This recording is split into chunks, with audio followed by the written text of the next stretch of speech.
नमस्कार दोस्तों, स्वागत है आपका हमारे इस यूट्यूब चैनल में। दोस्तों आज के इस वीडियो में हम रसायन विज्ञान के most important group D exam के पार्ट 3 लाया हूँ। इससे पहले भी मैंने 2 पार्ट अपलोड किया हुआ है। अगर आपने उसे नहीं देखा है तो आप उसे प्लेलिस्ट में जाकर ज़रूर से ज़रूर देख लीजिएगा, क्योंकि वो आपके आने वाले ग्रुप डी एग्ज़ाम के लिए बहुत ही महत्वपूर्ण है।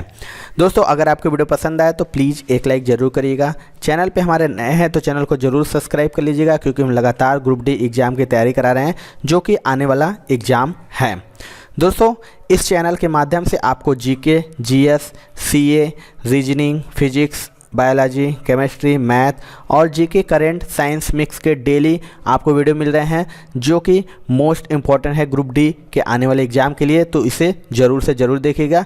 इसके अलावा एक और हमारा चैनल है ओम जायसवाल नाम से, जिस पे आपको साइंस हो गया, जीके हो गया, मैथ हो गया, सारे के सारे वीडियो टॉपिक वाइज वहाँ पे मिलते हैं। तो इसे भी सब्सक्राइब जरूर कर लीजिएगा। तो चलिए दोस्तों ज़्यादा समय न गवाते हुए वीडियो को स्टार्ट करते हैं। देखते हैं सबसे पहला क्वेश्चन क्या है। सबसे पहले क्वेश्चन की बात करें दोस्तों तो निम्नलिखित में से अवयव के समस्थानिक की विशेषता क्या है। आपको बताना है कि अवयव के समस्थानिक की विशेषता इनमें से क्या है। तो इसके राइट आंसर की बात करें तो इसका राइट आंसर हो जाएगा दोस्तों ऑप्शन नंबर डी, यानी नाभिक में भिन्न संख्या के न्यूट्रॉन। समस्थानिक की बात करें तो एक ही तत्व के ऐसे परमाणु होते हैं जिनकी परमाणु संख्या समान किंतु द्रव्यमान संख्या भिन्न होती है। अगला क्वेश्चन देख लेते हैं दोस्तों। ऐसे 2 तत्व जिसमें इलेक्ट्रॉनों की संख्या भिन्न भिन्न हो लेकिन जिनकी द्रव्यमान संख्या समान हो को क्या कहते हैं। इनमें से बताना है कि जिनकी इलेक्ट्रॉनों की संख्या भिन्न भिन्न हो लेकिन द्रव्यमान संख्या समान हो उसे क्या कहते हैं। तो इसका राइट आंसर हो जाएगा दोस्तों ऑप्शन नंबर डी, यानी समभारिक। ऐसे 2 तत्व हैं जिनमें इलेक्ट्रॉनों की संख्या यानी परमाणु क्रमांक भिन्न भिन्न होता है लेकिन द्रव्यमान संख्या समान हो, उन्हें समभारिक कहते हैं। अगला क्वेश्चन देख लेते हैं दोस्तों। किसी तत्व के परमाणु जिनकी परमाणु संख्या समान हो परंतु परमाणु भार भिन्न भिन्न हो वह क्या कहलाते हैं। इनमें से बताना है आपको कि जिनकी परमाणु संख्या समान हो परंतु परमाणु भार भिन्न भिन्न हो उसे क्या कहते हैं। ये मोस्ट इंपॉर्टेंट क्वेश्चन है दोस्तों, देख लीजिए 2-3 बार, और मोस्ट रिपीटेड भी क्वेश्चन है। ये मैक्सिमम एग्जाम में ये आता है। तो इसका राइट आंसर हो जाएगा ऑप्शन नंबर ए, यानी समस्थानिक। किसी तत्व के वे परमाणु जिनकी परमाणु संख्या समान परंतु परमाणु भार भिन्न भिन्न हो समस्थानिक कहलाते हैं। ऐसे परमाणुओं में प्रोटॉनों की संख्या समान परंतु न्यूट्रॉनों की संख्या भिन्न भिन्न होती है। चलिए अगला क्वेश्चन देख लेते हैं।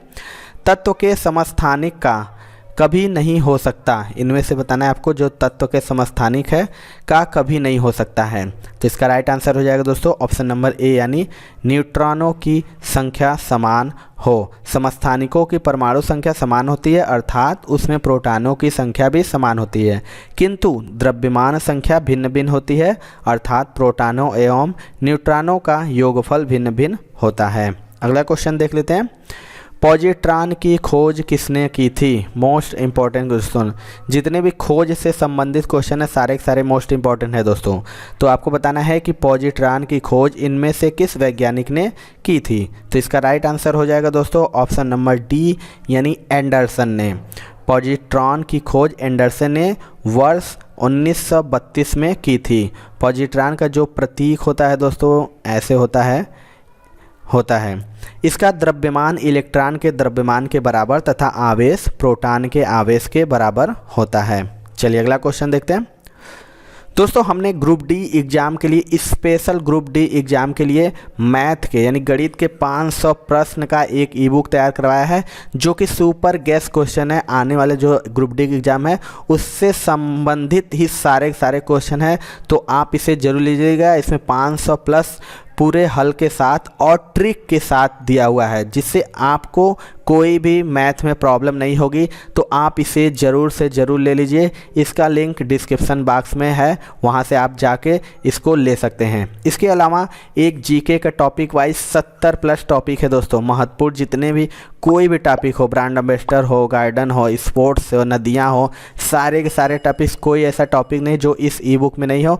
इसे भी आप ले लीजिएगा, ज़रूर से ज़रूर लीजिएगा। लेकर तैयारी शुरू कर दीजिए, क्योंकि ग्रुप डी एग्ज़ाम आने में ज़्यादा समय नहीं है। तो आप इसे ले लेंगे तो कोई टॉपिक नहीं होगा जो इससे बाहर से आपसे पूछ सके।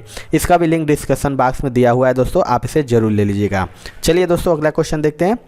हाइड्रोजन परमाणु के न्यूक्लियस में प्रोटॉन की संख्या ज्ञात करें। आपको बताना है कि जो हाइड्रोजन परमाणु के न्यूक्लियस में प्रोटॉन की संख्या कितनी होती है। तो इसका राइट आंसर हो जाएगा दोस्तों ऑप्शन नंबर बी यानी 1 होती है। जो हाइड्रोजन का परमाणु क्रमांक होता है 1 है, अतः इसमें प्रोटॉनों की संख्या भी 1 होगी। चलिए अगला क्वेश्चन देख लेते हैं। किसी तत्व का परमाणु भार 35 है तथा 18 इलेक्ट्रॉन है, तो उस तत्व में प्रोटॉनों की संख्या क्या होगी। आपको बताना है कि इनमें से इसका राइट आंसर क्या होगा। तो इसके राइट आंसर बात करें दोस्तों, इसका राइट आंसर हो जाएगा ऑप्शन नंबर बी यानी 18। अगर हम बात करें किसी तत्व के परमाणु में इलेक्ट्रॉनों की संख्या प्रोटॉनों की संख्या के बराबर होती है, अतः विशेष तत्व के परमाणु में प्रोटॉनों की संख्या 18 होगी, इसमें न्यूट्रॉन की संख्या 17 होगी। चलिए अगला क्वेश्चन देख लेते हैं दोस्तों। किसी अणु में बंध कोण अधिकतम है। आपको बताना है किस अणु में बंध कोण अधिकतम है। इनमें से इसका राइट आंसर हो जाएगा दोस्तों ऑप्शन नंबर डी यानी CO2। CH4 बंध कोण का मान 109.28 डिग्री होता है, H2O में 105 डिग्री होता है और BF4 में 90 डिग्री तथा CO2 में 180 डिग्री होता है। चलिए अगला क्वेश्चन देख लेते हैं दोस्तों। एक तत्व के परमाणु दूसरे सभी तत्वों के परमाणुओं से निम्नलिखित में से भिन्न होते हैं। आपको बताना है कि एक तत्व के जो परमाणु होते हैं वो दूसरे सभी तत्वों के परमाणुओं से कैसे भिन्न होते हैं। इसकी राइट आंसर बात करें दोस्तों, इसका right answer option number A हो जाएगा परमाणु की संख्या और इलेक्ट्रॉनिक विन्यास। एक तत्व के जो परमाणु होते हैं दूसरे सभी तत्वों के परमाणुओं से परमाणु संख्या और इलेक्ट्रॉनिक विन्यास से भिन्न होते हैं। चलिए अगला क्वेश्चन देख लेते हैं। अब तक कितने तत्व ज्ञात किए गए हैं। मोस्ट इम्पॉर्टेंट ये क्वेश्चन है। अब तक कितने तत्व ज्ञात किए गए हैं। इसका राइट आंसर हो जाएगा दोस्तों ऑप्शन नंबर डी यानी 118। अभी तक 118 तत्वों की जानकारी हो चुकी है। अंतिम तत्व का अगर नाम की बात पूछे तो अंतिम तत्व का जो नाम है यूनोन सेप्टियम, यानी इसका जो फॉर्मूला हो जाएगा UO। चलिए अगला क्वेश्चन देख लेते हैं दोस्तों। न्यूट्रॉन वे कण हैं जिनमें होता है। इनमें से आपको बताना है कि न्यूट्रॉन कौन सा कण है जिनमें होता है। इसकी राइट आंसर बात करें दोस्तों, इसका right answer option number C हो जाएगा कोई आवेश नहीं। न्यूट्रॉन जो कि किसी पदार्थ के ऐसे मूल कण हैं जिन पर कोई आवेश नहीं होता है, क्योंकि वे विद्युत तथा चुंबकीय क्षेत्र में बिना विचलित हुए सीधे मार्ग से जाते हैं।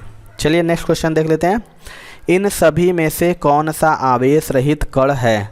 आपको बताना है इनमें से कौन आवेश रहित कण है। इसकी राइट आंसर बात करें दोस्तों, इसका राइट आंसर हो जाएगा ऑप्शन नंबर डी यानी न्यूट्रॉन जो कि आवेश रहित कण है। और अल्फा की बात करें, अल्फा किरणें तथा प्रोटॉन किरणें धनावेशित, बीटा किरणें ऋणावेशित तथा न्यूट्रॉन आवेश रहित कण हैं। चलिए अगला क्वेश्चन देख लेते हैं दोस्तों। किसके निर्धारण में किसी तत्व की परमाणु संख्या सहायता नहीं करती है। इनमें से 4 ऑप्शन है। आपको बताना है कि किसके निर्धारण में किसी तत्व की परमाणु संख्या सहायता नहीं करती। मोस्ट इंपॉर्टेंट रिपीटेड क्वेश्चन है दोस्तों। तो इसका जो राइट आंसर हो जाएगा दोस्तों ऑप्शन नंबर हो जाएगा डी, तत्व की करणक शक्ति। किसी तत्व की करणक शक्ति को छोड़कर निम्न को ज्ञात करने में परमाणु संख्या सहायता करती है। न्यूट्रॉनों की संख्या देख लेंगे तो न्यूट्रॉनों की संख्या बराबर द्रव्यमान संख्या माइनस परमाणु संख्या होता है। प्रोटॉनों की संख्या ज्ञात करना हो तो प्रोटॉनों की संख्या बराबर परमाणु संख्या होता है। और नाभिक के बाहर इलेक्ट्रॉनों की संख्या बराबर परमाणु संख्या होता है। चलिए अगला क्वेश्चन देखते हैं। इलेक्ट्रॉन न्यूनता वाला परमाणु है। 4 ऑप्शन है, आपको बस बताना है कि इलेक्ट्रॉन न्यूनता वाला परमाणु है। इसकी बात करें तो इसका राइट आंसर हो जाएगा ऑप्शन नंबर बी यानी धन आयन। जब कोई परमाणु इलेक्ट्रॉन को त्यागता है तो वह धन आयन बनता है। इस तरह उसमें पहले से इलेक्ट्रॉन की कमी हो जाती है और इलेक्ट्रॉन न्यूनता वाले परमाणु को धन आयन कहते हैं। चलिए अगला क्वेश्चन देख लेते हैं दोस्तों। परमाणु विस्फोट में काफ़ी अधिक ऊर्जा निकलती है, इसके क्या परिणाम हैं। आपको बताना है कि जो परमाणु विस्फोट में काफ़ी अधिक ऊर्जा निकलती है इसके क्या परिणाम है। तो इसका राइट आंसर हो जाएगा दोस्तों ऑप्शन नंबर डी यानी द्रव्यमान का ऊर्जा में रूपांतरण। परमाणु विस्फोट में अत्यधिक ऊर्जा का उत्सर्जन होता है। यह ऊर्जा परमाणु के द्रव्यमान का ऊर्जा में रूपांतरण के कारण बनती है। अगला क्वेश्चन देख लेते हैं दोस्तों। यूरेनियम का कौन सा आइसोटोप न्यूक्लियर रिएक्टर में होने वाली श्रृंखला प्रतिक्रिया को जारी रखने की क्षमता रखता है? इसका आपको राइट आंसर बताना है। तो इसका राइट आंसर हो जाएगा दोस्तों ऑप्शन नंबर सी यानी U-235। U-235 जो कि यूरेनियम का एक आइसोटोप है जो न्यूक्लियर रिएक्टर में होने वाली श्रृंखला प्रक्रिया को जारी रखता है। चलिए अगला क्वेश्चन देखते हैं। आधुनिक आवर्त सारणी किसने प्रस्तुत की थी? मोस्ट इम्पॉर्टेंट क्वेश्चन है दोस्तों। आधुनिक आवर्त सारणी किसने प्रस्तुत की थी? इसके राइट आंसर बात कर दोस्तों तो इसका राइट आंसर हो जाएगा, इसमें जो दिया है इसमें कोई भी राइट आंसर ये गलत दिया हुआ दोस्तों। इसका जो राइट आंसर हो जाएगा डोबेनियर। डोबेनियर ने सबसे पहले तत्वों का वर्गीकरण किया। मेंडलीफ ने सर्वप्रथम आवर्त सारणी बनाई जिसमें तत्वों को उनके परमाणु भार के आधार पर व्यवस्थित किया गया। आधुनिक आवर्त सारणी ब्रिटिश वैज्ञानिक मोसले ने प्रस्तुत की थी जिसमें तत्वों को उनके परमाणु क्रमांक के आधार पर व्यवस्थित किया गया है। चलिए अगला क्वेश्चन देखते हैं दोस्तों। सीमेंट उद्योग के लिए कौन सा कच्चा माल आवश्यक है? इनमें से आपको बताना है कि सीमेंट उद्योग के लिए कौन सा कच्चा माल आवश्यक है। तो इसका राइट आंसर हो जाएगा ऑप्शन नंबर डी यानी उपर्युक्त सब्जी। यानी सीमेंट उद्योग में जो कि चूना पत्थर हो गया, कोयला हो गया, चिकनी मिट्टी हो गई, उर्वरक कारखानों के अमल, जिप्सम और कोयला कच्चे माल के तौर पर उपयोग होता है। चलिए अगला क्वेश्चन देखते हैं दोस्तों। बीटा किरणों का वेग बराबर होता है। आपको बताना है कि जो बीटा किरणों का वेग किसके बराबर होता है। तो इसका राइट आंसर हो जाएगा ऑप्शन नंबर सी यानी प्रकाश के वेग का 9/10। यानी बीटा किरणों का जो वेग होता है लगभग प्रकाश के वेग का 9/10 भाग होता है। चलिए अगला क्वेश्चन देख लेते हैं। हीरा में 4 कार्बन एक दूसरे से अनुबद्ध हैं। आपको बताना है कि हीरा में जो 4 कार्बन है एक दूसरे से अनुबद्ध हैं। इसके राइट आंसर बात करें दोस्तों, इसका राइट आंसर हो जाएगा ऑप्शन नंबर ए टेट्राहेड्रल। हीरा में कार्बन परमाणुओं के मध्य जो है वो टेट्राहेड्रल बंध होता है। चलिए अगला क्वेश्चन देख लेते हैं। निम्नलिखित में से कौन एक खनिज नहीं है? मोस्ट इम्पॉर्टेंट ये भी क्वेश्चन है दोस्तों। आपको बताना है कि इनमें से कौन खनिज नहीं है। तो इसका जो राइट आंसर हो जाएगा दोस्तों ऑप्शन नंबर ए यानी स्लेट। स्लेट एक प्रकार का पत्थर है जो कायांतरित चट्टानों से बना होता है। चलिए नेक्स्ट क्वेश्चन देखते हैं। थायोकॉल रबर है। आपको बताना है कि थायोकॉल किस प्रकार का रबर है। इसके राइट आंसर बात करें दोस्तों, इसका राइट आंसर हो जाएगा ऑप्शन नंबर ए यानी संश्लिष्ट रबर। थायोकॉल एक संश्लिष्ट रबर है। थायोकॉल जो कि केमिकल कंपनी की स्थापना वर्ष 1929 में अमेरिका में की गई थी। अगला क्वेश्चन देख लेते हैं दोस्तों। कैफीन कहाँ पाया जाता है? मोस्ट इंपॉर्टेंट ये भी क्वेश्चन है दोस्तों। कैफीन कहाँ पाया जाता है? ये मैक्सिमम एग्जाम में पूछता है। आपको बताना है कैफीन इनमें से किस में पाया जाता है। तो इसका राइट आंसर हो जाएगा ऑप्शन नंबर डी यानी बी और सी। कैफीन की बात करें तो ये चाय कॉफ़ी दोनों में पाया जाता है। और तंबाकू की बात करें दोस्तों तो तंबाकू में निकोटीन पाया जाता है। चलिए अगला क्वेश्चन देख लेते हैं। किसमें आयनिक बंध बनता है? इनमें से आपको बताना है कि इन चारों में से किसमें आयनिक बंध बनता है। तो इसका राइट आंसर हो जाएगा दोस्तों ऑप्शन नंबर ए यानी KCl। KCl में आयनिक बंध बनता है। देख लेते हैं फार्मूला। तो KCl हो जाएगा K++Cl। चलिए अगला क्वेश्चन देख लेते हैं। लास्ट क्वेश्चन है दोस्तों। इलेक्ट्रॉन के आवेश का निर्धारण किसने किया था? मोस्ट इंपॉर्टेंट ये भी क्वेश्चन है। आपको बताना है जो इलेक्ट्रॉन का आवेश का निर्धारण किसने किया था। तो इसका राइट आंसर हो जाएगा दोस्तों ऑप्शन नंबर डी यानी मिलीकॉन ने। इलेक्ट्रॉन के आवेश का निर्धारण मिलीकॉन ने किया था। तो ये थी दोस्तों आज की वीडियो। आपको वीडियो कैसा लगा कमेंट सेक्शन में जरूर बताइएगा।